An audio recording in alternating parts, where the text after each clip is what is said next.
How was it playing in college and having the chance to play for the Pacers, being home?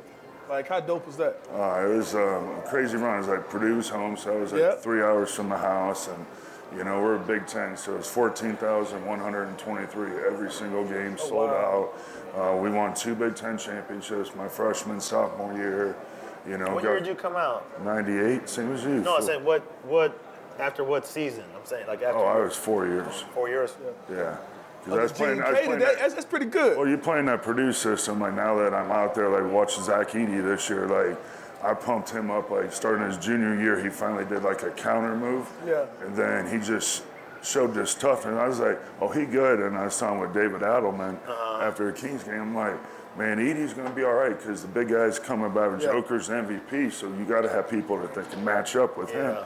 And he's like, he's slow as shit. I go, Joker's slow as shit. He goes, good point. And I'm like, I just saw Edey at the Sac game, and it was like, okay, he's got that dog in him. And he's like, he couldn't shoot at Purdue. They're not going to let a 7'4" guy. He letting him shoot now? Yeah, he's shooting like high 30s from three I'm now. I'm surprised, Brad, that Edey is playing well. I know, me too. Did you? I saw it. I swear to God, I know Purdue has a system for college. Yeah. And all these NBA guys always talk junk about it. But Purdue does a system. Yep. Painter did it, Katie did it, and that's the role you accept at Purdue. Purdue's building a college team every year. We're not doing one and dones. And that's just what makes us proud of how our college is run and coached. So he made the comment before I used it, I can do more. And literally it was like a couple plays in, he said a high pick and roll pop like this. And I'm like, oh, this dude wants to shoot it. He repicked, popped, and he like banked it in, banked it three. Only 3 you ever shot in college, and banked it in. And he made a press conference that day like, I got a lot more in my bag. And like I was like, then he signed my agent. I was like, excellent. Like Bartelstein was like perfect for him. And I was like, as long as sign him? Good. And as long as he goes to Denver, San Antonio, or Memphis, those are only 3 teams that run 2 bigs forever historically, and I was like, he go there, he'll be good. See, I was like him coming out. I know he was good in college, but like when he was coming out, I was thinking like, there's not a place for him for that type of guy anymore. Just by like you said, watching that process in college, like knowing that now, what I mean, it's different looking at the bigs. I think because I feel like he ain't gonna do shit when he comes to the league because there's no post-up game anymore. And for you to say that, it now kind of makes sense. It makes sense. It makes funny part too. I was like, his worst team he'll ever have to be was like he's going against Memphis and Ja's out there and gets the switch. I'm like, oh, he is going to be in trouble. So when he went to Memphis, I'm like, that saves him at least a lot of possessions. But Ja's going to be like, from falling. Like he's going to do something nasty to him. So I was like, that was perfect. You guys saved on that one. Tell me this: how was it playing in Indiana? Playing at home. Well, obviously for an historic franchise in Indiana, and you playing for them. Yeah, put the R on the Miller for Reggie when I got down there. And it was wild because I come from the Bulls, only like 3 hours from home, and Indy's like just 2.5 or something. So, we had 4 tickets. I had 8 during the week. I had 12 on the weekend. And it was like all my friends would come down on Friday. Friday game, all right, I got to get here at this time. So you can get to my house by this, jump in the old excursion. I'd have that thing packed. Oh, you still have it? I still have it. Same one? Oh, yeah. That's the retro, baby. I ain't getting rid of that excursion. She got a lot of history in her. A lot of history and a lot of gas it costs to put that thing up. Yeah, it ain't driving much now, but can't get rid of her. So kind of tell us, Brad, so like kind of walk us through. We had some great times in Sacramento.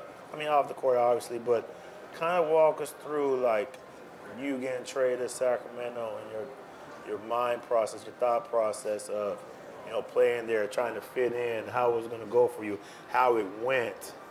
I was like, I didn't think I was going to leave Indy. It was like, I'm coming off All-Star. I'm from Indiana, but they'd signed Al Harrington, Jonathan Bender, Foster, Ron Artest the summer before, and then they had signed Reggie and J.O., and I would have been the third one. So they kind of did the trade, and when the trade went down, it was like...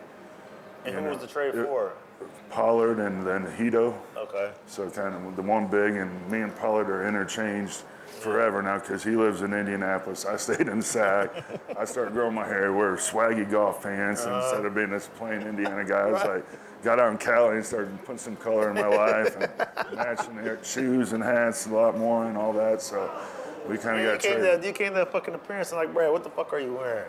Like, Brad, it was just bright. Well, I don't even freaking remember what color. Bright ass pants in the middle of the mall. Like, oh my gosh. Go ahead. Sorry, cut you off. Oh no, it was Kentucky Derby pants. That's why. That's what. Yeah, no. I was like, going to glass turtle. Yeah, I was like, come on, shit. So go ahead and finish. Sorry. So Loudmouth pants. Just when I got to Sac, like, really, it was like Utah and Denver, the only ones that had like the cap space at that point. And I had a couple buddies in Denver, so I like did my vision. I was like, you know what? They just drafted Melo, so like they were terrible, but I was like, they knew they were going to get Andre Miller at that point, and Melo, and I was like, oh, this would be cool, like Denver, and agents like, give me another day, gives me a number, gives me another number next day. I'm like, I like Denver, like, I like the city, I'm comfortable there. Then the next day he's like, well, Sac, I'm like, damn, they're really good right now. You know, I was like, there's not potential. I'm like, the system and everything, and it was like, shit, and I remember asking that.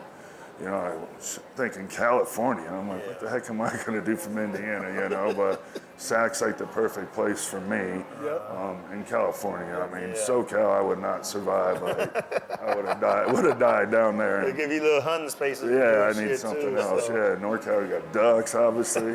Got turkeys. Yeah. Was it turkey or those were ducks, but I used to bring my turkeys in to clean there and put in a dumpster, too.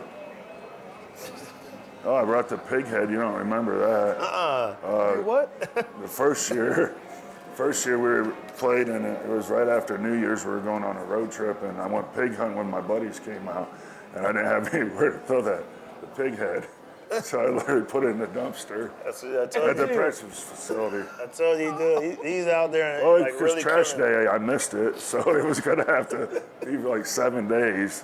Where did this love for hunting come from? As a kid? No, I love the outdoors, and I think my friends that I grew up, my high school group is very close still, of like a couple hundred, like pretty successful for small town Indiana, and they was in outdoors, so when that outdoor freedom was my piece away from basketball. I bought my first hunting ground when I was with the Bulls, and I didn't get a hunt, and my friends were, but I would go back there and grab a four-wheeler, which wasn't prohibited in the NBA because they just didn't think about hillbillies and four-wheelers back then. So I rode a lot of four-wheelers and property. I just loved the outdoors and the challenge of going after certain animals.